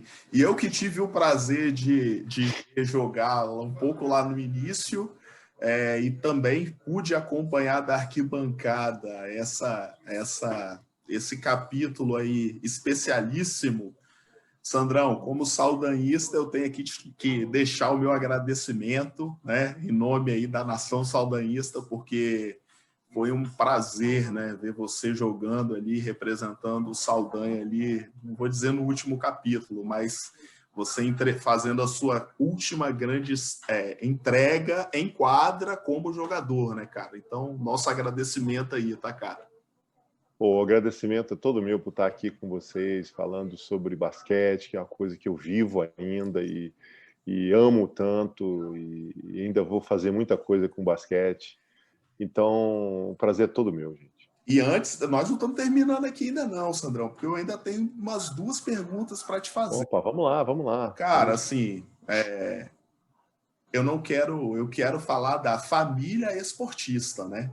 Porque falar do Anderson, eu não vou falar que todo mundo, assim, seria algo que a gente poderia ficar aqui horas e horas falando, né, Sandro? Certo. Existem outros esportistas na família, né? Queria que você falasse um pouquinho disso. Nesse momento eu tô treinando a minha filhada, né? Tem a Tati que me ajuda, né? Treina ela também, mas eu tô treinando a minha filhada. Minha filhada joga em Michigan agora. Sim. É uma das maiores universidades americanas. Ela tá fazendo medicina lá. Ela é um talento futuro para a seleção brasileira. Eu tenho quase que certeza. Isso vai, obviamente, depender dela, mas pelo que eu vejo, pelo potencial dela, ela com certeza tem tudo que precisa para chegar lá. Estou treinando ela agora, né? E fala o nome aí para a turma acompanhar, Sandrão, porque a turma quer. Ela tem 1,97 m. É Isabel Varejão. Ela é uma garota que saiu do Espírito Santo com 14, 15 anos, foi para Bradesco, em São Paulo. De São Paulo, ela foi para. Eu botei ela numa high school, né, que é um segundo grau, numa escola privada lá na Carolina do Norte. De lá ela saiu para Michigan. Legal. Essa é um. A Isabel, a minha filha treinou com a Isabel lá no tio Aldo do Darwin. Tio Aldo. 12, assim, né? Porque a Isabel jogou lá com o Aldo lá no Darwin um período, né? Então a minha filha, Victoria, jogou com ela. Então, sim. Acompanhando essa trajetória aí. Fala dos outros atletas aí, Sandrão. Cara, outros atletas. Olha, tem o Ângelo, né? O Ângelo mesmo. O Ângelo. Atual, não. O Ângelo foi, né? Quando eu fui para São Paulo, quando eu vim dos Estados Unidos, eu passei e falei, pai, eu quero levar os meninos comigo para morar comigo e jogar basquete. O quê? Não sei o que. Tá, levei. Foram morar comigo. O Ângelo e o Anderson. Sim. Então, os dois foram jogar. Um é infanto, um é cadete, outro infanto. As categorias deles, lá em Franca. E, poxa, eu vi a evolução toda do Anderson, né? Saindo quando ele não conseguia nem tocar na redinha, desde que chegou lá, para chegar a cravar, gritando para Márcio Chuí, olha aqui, sai correndo no meio da quadra, foi lá e cravou, mas, pô, já estava na hora os caras gritando aí. Na hora, você com 2 metros de altura, você tinha que estar mordendo o ar, não sei o quê, e sempre puxando, pegando no pé dele. E ele foi evoluindo, cara. Tanto que foi o melhor juvenil lá, ganhou o Girafinha em São Paulo, no ano que ele jogou juvenil. Daí ele jogou com um time adulto, profissional, de Franca, e jogou até contra. A gente jogou contra, tem até fotos, né? Eu e ele contra, eu jogando no Vasco, ele jogando pro Franca. E como é que foi essa sensação, Sandrão, de entrar em quadra e olhar assim, pô, olha só quem tá aí do outro lado. Foram muitas perguntas. Naquela época, cara, você acredita? A coisa mais legal de se falar hoje em dia é ele era o meu irmão. Sim. Ele era o Anderson, irmão do Sandro Varejão. Hoje em dia eu Sim. sou o Sandro Varejão, irmão do Anderson. Essa que é ótima, né, cara? Nada Ah, como um dia após o outro na nossa vida. Hoje em dia eu tô de óculos, eu tô de mas óculos. Ei, Sandrão, é hierarquia, pô. É hierarquia. não, claro, claro. Mas Vai, e outra, dizem que ele é mais alto que eu, mas eu vou dizer sempre que eu sou mais alto que ele, claro. Não, tem aquelas coisas de hierarquia que a gente tem que carregar ainda e levar, porque sem é dúvida. sadio, né? E Sem dúvida. O resto fala por ele, né, cara? É, cara. Morder, se tiver que lamber a quadra, bater de cabeça na quadra, ele vai bater. Impressionante. A raça dele, a coragem, que é uma das coisas que eu sempre falo para os meninos em palestra, seja o que for, que não se ensina, cara, é coragem. Coragem é uma coisa que, se o cara tiver a parte atlética, disposição física, estiver aprendendo fundamentos, tudo, ele vai longe, longe, longe se tiver coragem. Cara, corajoso é difícil de você ver um homem corajoso. Eu não sei se já te fizeram essa pergunta, mas como é que seria vamos pensar, voltar no túnel do tempo, o Sandrão jogando na posição 4 com um cara igual o Anderson jogando na posição 5. Como é que seria pro Sandro? Nós jogamos seleção brasileira. Nós Sim, tivemos sucesso até uma época ali na sim, seleção brasileira jogando sim. junto. Ah, cara, seria um sonho de consumo ali, um reboteiro que nem ele era. Hoje mesmo, hoje, né? Hoje, quando vocês forem ver aí, dá uma olhada. A CBB postou aí até o jogo que o Anderson fez 35 pontos e 18 rebotes. Pô, espetacular. 6 pontos, 18 rebotes. É o jogo, a carreira de pontos mais alta do Anderson. Se eu não me engano, não tem ninguém que fez um duplo-duplo brasileiro na NBA tão alto que nem o dele aí. Ele deve ter sido o que mais fez pontos e mais pegou rebote de carreira de NBA. Mas o resto, né? A gente está falando do Anderson. O Anderson é um cara ímpar nesses sentidos aí para mim. Eu pude, graças a Deus, direcionar e ele vestiu as camisas e lutou mais do que ninguém para chegar onde ele chegou. Pô, espetacular, espetacular. E todo mérito aí para a família Varejão. E, Sandro, estamos falando aqui de esportista, eu me lembro da Simone jogando. Pô. Não, tem a Sara e a Simone que eu ia chegar lá. eu que Sarinha não, jogou, né? Eu que né? adiantei, né? Você adiantou. Então, Sara, né? Sara desenvolveu o Sim. basquete dela aqui no estado, todo mundo já viu Sara. Sara também é outra que tem uma raça daquelas que vai atrás mesmo, lutadora. E, poxa, Simone, na época de Simone era um dos maiores talentos do Brasil naquela época dela. Simone, com 15 anos de idade, ela foi para o Continental, e eu estava lá no Continental, ela dava porrada nos garotos de 15 anos de idade, seleção brasileira. Ela entrou no time da Hortência e Paula, lá na Paula, se não me engano, era o time da Paula. Eu esqueci o nome do time agora, que era lá em Limeira, do lado de Limeira, era o BCN na época. Sim, time BCN, famoso. Simone, um time famoso. Simone foi para lá, saiu num esporte espetacular na época, sei lá, Globo Esporte. Simone é um talento. Algumas coisas aconteceram que ela não deu continuidade, voltou para o Espírito Santo. E nunca continuou como jogadora, mas ela deveria ter virado uma jogadora top, a mãe de Isabel. Show de bola. Sandrão, e atualmente, quais que são os projetos aí, Sandro? Conta um pouco aí para a galera. Você falou que tem dado palestra. Eu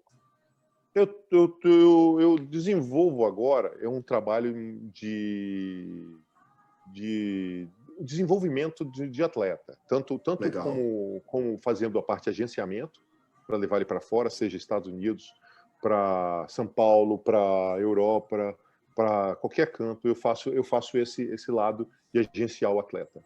Eu também faço um lado também que eu dou os projetos meus agora que eu estou desenvolvendo, consultoria para pais e tudo, que não sabem, não têm noção do que fazer com os filhos e querem desenvolver um trabalho legal para o futuro dos filhos. Eu estou fazendo esse trabalho também para ajudar nesse sentido.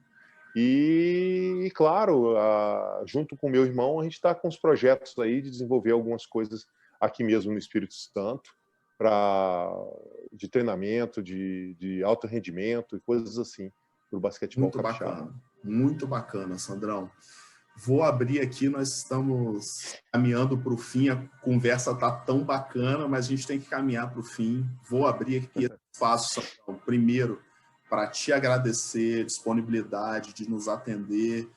Nós aqui do canal estamos resgatando histórias de pessoas ilustres, e que a gente fala de ilustre, de pessoas que tiveram destaque porque se dedicaram para isso, né? E o grande legado dessas conversas que nós queremos deixar é que elas possam inspirar as pessoas, né, Sandro? Você sempre falou o tempo inteiro na nossa conversa aqui de não se deslumbrar com sonhos, né? Mas ir atrás deles, né, Sandrão? Você foi um cara que sempre foi muito atrás do seu sonho, né? Então, quero deixar esse agradecimento aqui em nome do canal. Também um agradecimento em nome da sociedade capixaba de uma forma geral, porque você sempre nos representou muito bem. Você, a sua família, esse agradecimento também, porque pelos outros atletas que tiveram. E deixar um espaço para você, cara. Mandar um abraço para quem você quiser. O espaço é seu, meu amigo. Olha, gente, foi um prazer enorme estar aqui com o William falando sobre a minha carreira e um pouco assim para que vocês peguem do que é você trilhar um caminho, vamos dizer assim, um caminho de sucesso. Sim. Mas o caminho de sucesso não é feito só de rosas, não. É aquilo que eu falei desde o início. A gente tem que lembrar que tudo a gente é capaz de tudo que a gente realmente se dedicar a fazer, mas a gente tem que botar muito sacrifício para que isso aconteça.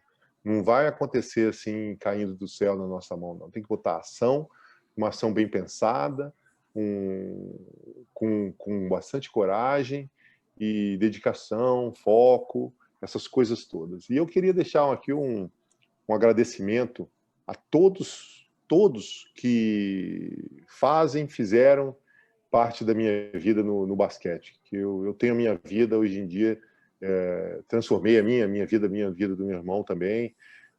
Um especial obrigado aí pelo meu tio Vicente, pelo Alarico, que foi o meu primeiro técnico, pelo Saldino, que ajudou muito aí. Sim, pelo meu técnico até de vôlei, Eduardo de Pádua. Fazendo um parênteses, Sandrão era o rei das redinhas do Salesiano, e dava umas cortadas lá, jogava a bola em cima dos... Passava por cima daquele ginásiozinho. Eu peguei seleção capixaba de vôlei, de handball, joguei nas duas.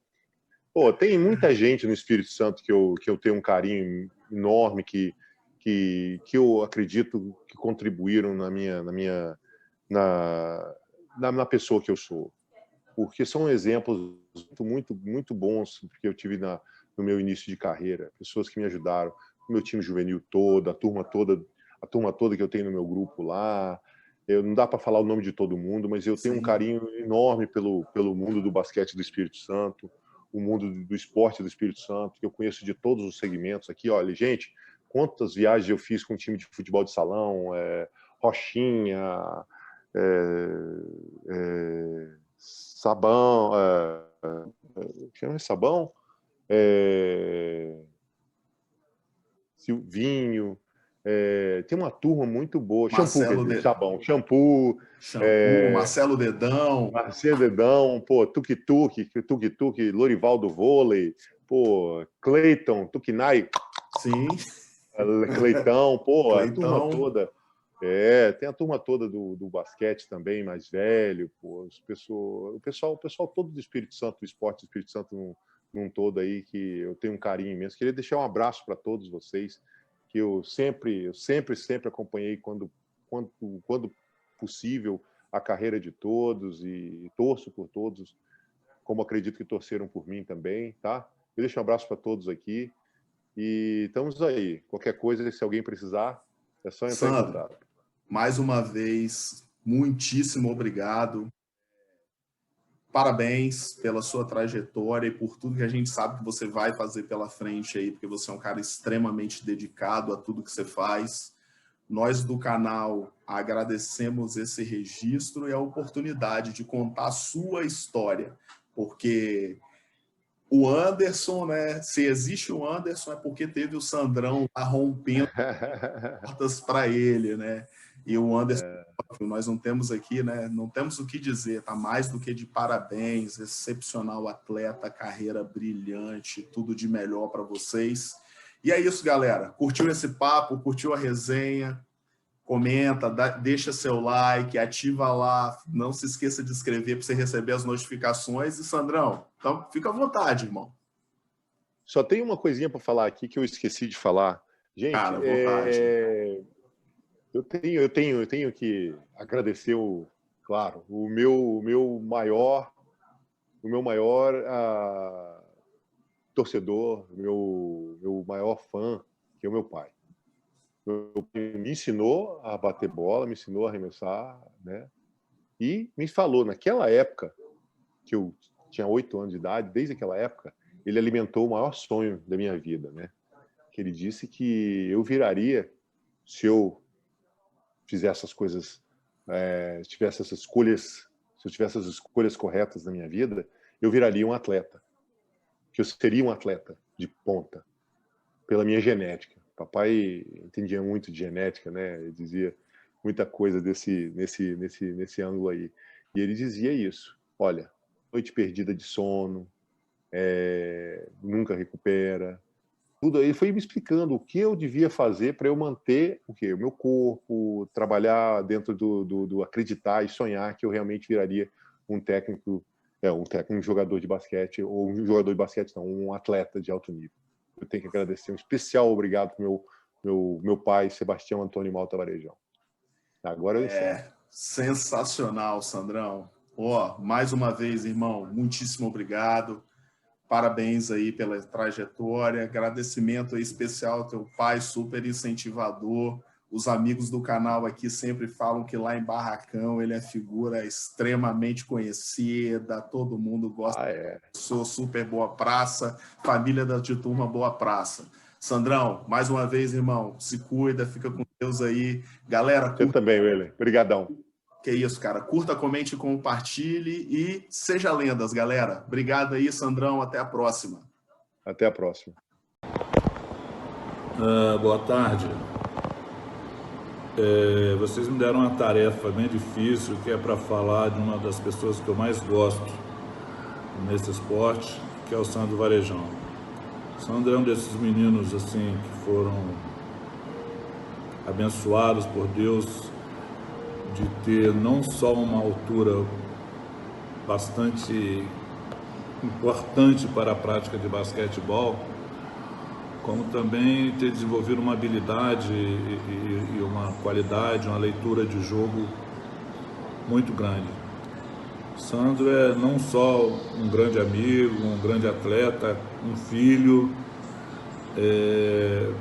como também foi um excelente atleta, é um excelente dirigente e faz parte de uma categoria de pessoas que são quase que são de uma prateleira bem alta, né? Eu acho que é muito importante essa homenagem a Sandro e passar para toda a comunidade o quão importante é ter atitudes como atleta, como amigo, como pós-atleta, como dirigente, como as atitudes que Sandro tem tido e tem sempre. Sandro é um cara que tem um respeito muito grande pela minha pessoa. Sandro Varejão, a.k.a. Big Draw. Ele sabe do que eu estou falando. Foi o apelido dele aqui nos Estados Unidos durante muito tempo. Querido Big Draw. Para quem é o Sandro Varejão? Às vezes você vê o Sandro dentro de quadra, que é super aguerrido, brigador. Quem quer mais, né, não, Sandrão? Não quer perder de jeito nenhum. Às vezes não deixa transparecer quem é a pessoa que é o Sandro fora de quadra, viu? Quem conhece bem ele vai saber o coração enorme que ele tem, a vontade que ele tem de ajudar todo mundo a vida inteira, me ajudou demais também. Eu falo pelo Francis também, a Catiane, que é uma outra capixaba, e vários outros meninos aí na época, né? Hoje nós somos homens, né? Que ele tentou ajudar sem querer nada em troca, entendeu? Eu acho que era o mais legal disso tudo, é que ele abriu oportunidades e até hoje abre oportunidades. Eu falo pelo próprio Anderson também, que conta isso daí em todas as histórias dele, o Ângelo, a Bebel também. Então, assim, eu estou tentando lembrar nome de pessoas que ele ajudou, mas a lista é enorme, entendeu? E esse lado, só quem conhece é quem está próximo a ele na vida dele, né? Muitas vezes as pessoas ficavam olhando o Sandro Varejão jogar de máscara pelo Vasco, pela seleção brasileira, ver ele brigador, empurrando todo mundo, não sabe o outro lado dele, cara. Esse lado que é cativante, é o lado que aonde ele chega, as pessoas param para ouvir, as pessoas querem ouvir quem é o Sandro Varejão, querem conhecer mais pelo sorriso, pelo jeitão dele, pelo jeitão Big Draw.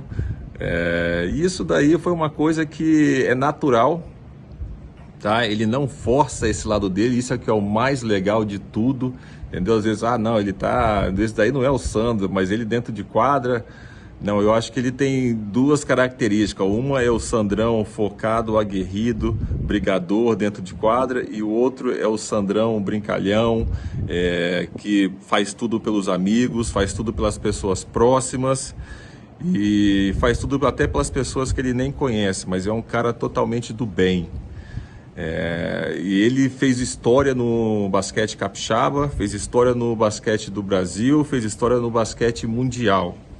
Então hoje, ele foi o que, depois o pai dele jogou basquete pelo Vasco também, né?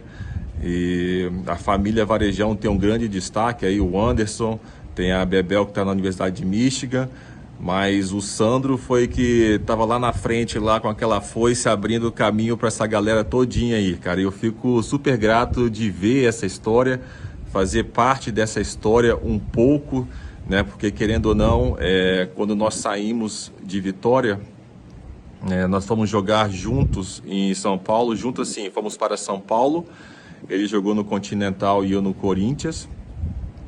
Naquela época lá, eu acho que foi quando a gente começou a ficar mais unido, né? Querendo ou não, a gente se conhecia em Vitória, mas tinha aquela coisa de Saldanha e Praia Tênis Clube. A partir do momento que nós fomos para São Paulo, apesar de ser dois rivais, Continental e Corinthians, nós éramos capixabas. Então ali nós fomos criando uma liga, né? E é um cara que virou o meu irmão, né? Nós, depois que fomos para os Estados Unidos, nós ficamos, acho que uns 5 anos lá, se eu não me engano, um relacionamento muito próximo mesmo. Voltamos para o Brasil na mesma época, jogamos em vários times juntos, né? Na época de Vasco, jogamos na seleção junto e era irmão, cara. A gente olhava, a gente bastava olhar um no olho do outro que a gente sabia exatamente o que o outro estava pensando. Então isso daí foi uma coisa que nós criamos, foi uma coisa orgânica, não foi nada forçado e foi uma coisa bonita, sabe? Assim, você sair de casa novo, eu novo, ele também, e às vezes sem referência, né? E criar esse vínculo aí, ficar próximo um do outro e ter esse relacionamento aí até hoje. Então, assim, tem esse lado aí que eu estava querendo falar para vocês poderem entender quem é o Sandro Varejão. E eu acredito que as pessoas em Vitória conhecem, que estão próximas dele. E o outro lado é a questão da gratidão, né? Pela grande oportunidade que ele me deu de estar podendo vir para os Estados Unidos aqui para poder jogar basquete. E abriu a chance, né, de virar um irmão também dele aí, cara. Que é assim que eu considero. Sandrão, beijão aí, tudo de bom, cara, parabéns. Tive agora em Vitória há pouco tempo, fomos tomar um café junto lá, eu e o Big Draw, foi bom te ver, cara, beijão, tamo junto. Muito sucesso aí pra você, pé no chão como sempre, cara, e vamos seguir em frente. Beijão, tudo de bom, sucesso, cara. Sandro Varejão, Sandrão, amigo de longa data, companheiro aí do basquete. Eu e Sandro somos da mesma geração, A gente começou a jogar mais ou menos na mesma época. E eu jogava no Salesiano e ele chegou para jogar no Saldanha. E eu sempre costumo dizer que tanto ele quanto o Francis contribuíram para o meu crescimento no basquete, porque eu tinha que enfrentar o Sandro no Saldanha e o Francis na época na escola técnica. Então eu tinha que rebolar para poder acompanhar o nível desses dois jogadores. E aí logo depois eu fui para o Saldanha e a gente começou a disputar muitos jogos. A Larico montou um time bom e a gente foi no ano de 90 disputar o Campeonato Carioca. Então era final de semana sim, final de semana não, a gente viajando para o Rio de Janeiro. Então isso fez a gente ficar bastante unido. E quem foi atleta, principalmente de esporte coletivo, sabe que a gente cria uma amizade, a gente lembra de todos os times que a gente passou, a gente lembra dos momentos, a gente lembra de todos os companheiros. A gente tem mais afinidade, outros menos. Uns a vida às vezes afasta, mas no final a gente acaba se encontrando e relembra das histórias e dá risada. Então, lembro das viagens para o Rio de Janeiro. Lógico, eu e Sandro, que a gente era os pivôs, os que pensavam no time, então a gente colocava, na hora de viajar, porque a gente viajava em ônibus de carreira, pegava ônibus na rodoviária, tal. Então a gente botava lá um pivô com um armador, um pivô com a ala baixinho para sentar junto, mas a gente também espalhava colchonete, cobertor pelo chão do ônibus para poder viajar mais ou menos confortável. O problema é que nem nenhum passageiro, né, dos outros, porque também os outros passageiros, né, ninguém ia no banheiro do ônibus porque não tinha como passar, né, a gente se espalhava no chão e nunca deu problema, nunca ninguém veio reclamar com a gente. Também outra história legal que a gente passou junto foi uma vez que ele me liga pra gente ir pra praia. Vamos pra praia? Tá um sol do caramba. Eu falei, vamos embora. Aí chega ele juntamente com o Regis, num Fiat 147. Agora vocês imaginam, eu, Sandrão e Regis entrando e saindo num Fiat 147. Era hilário. Na hora de entrar e sair, o pessoal ficava do lado de fora rindo. E a gente achando aquilo mal barato. Sandro é um cara fantástico, merece tudo que conquistou no basquete, como profissional fora das quadras, um pai de família. É um cara que merece todo o sucesso que ele tem, porque ele é um cara 10, sempre foi um cara para cima, um cara brincalhão, disposto a ajudar, um cara que merece todo o sucesso. Grande abraço, Sandro, que você continue com esse sucesso seu aí. Você merece todas as homenagens, beleza? Grande abraço aí, fica com Deus. O Campeonato Carioca de 1990 e juntamente com Regis, com Washington, com uma turma boa ali do Saldanha da Gama, aí eu tive a oportunidade de jogar com o Sandro no mesmo time e fizemos uma boa dupla de pivô lá, eu, ele, o Dutti também, que completava ali o time, ou seja, a gente tinha uns pivôs bons naquele time, o time era um time fantástico. E dali para frente eu e o Sandro a gente sempre ficou muito junto, a gente pegou a seleção capixaba juntos, acabamos depois desse campeonato indo para o Continental, lá em São Paulo, fomos juntos, pegamos seleção paulista juntos e depois eu voltei para Vitória e o Sandro ele continuou a carreira dele de basquete em São Paulo e coisa de 2 ou 3 anos depois o Sandro ele acabou indo para os Estados Unidos para jogar o universitário lá e com isso ele levou o Ailton e depois me levou, né? Ou seja, ele foi um cara que foi abrindo portas para isso. Sandro foi um grande pivô, foi um dos pivôs mais fortes com quem eu já joguei. Olha que eu já joguei contra muitos pivôs aí no Brasil e no mundo. E o Sandro ele fez uma carreira linda. O Sandro ele entrou para a seleção brasileira principal, ficou na seleção muitos anos, serviu de inspiração para o irmão dele, para o Anderson, que acabou indo para a NBA. Ou seja, foi uma geração que realmente abriu as portas para as gerações que vinham atrás. Mas fora de todo esse currículo de atleta, eu tenho no Sandro um amigo. Gosto da família dele, gosto dos irmãos, gosto dos pais dele. Os avós dele foram amigos dos meus avós. Então eu tenho um vínculo com o Sandro de carinho, de amizade. É um cara que eu carrego dentro do meu coração. É um homem que está se espiritualizando, está buscando esse próximo passo na vida dele, de crescimento. E, Sandro, quero dizer que a vida possa nos dar aí mais momentos juntos. Estou te aguardando aí nos veteranos. Estamos precisando de um pivôzão igual você lá. E eu desejo a você tudo de bom nessa vida. Carrego você no meu coração.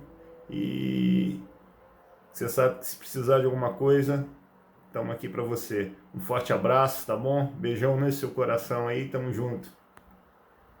Essa ilha é uma delícia, que delícia. Alguém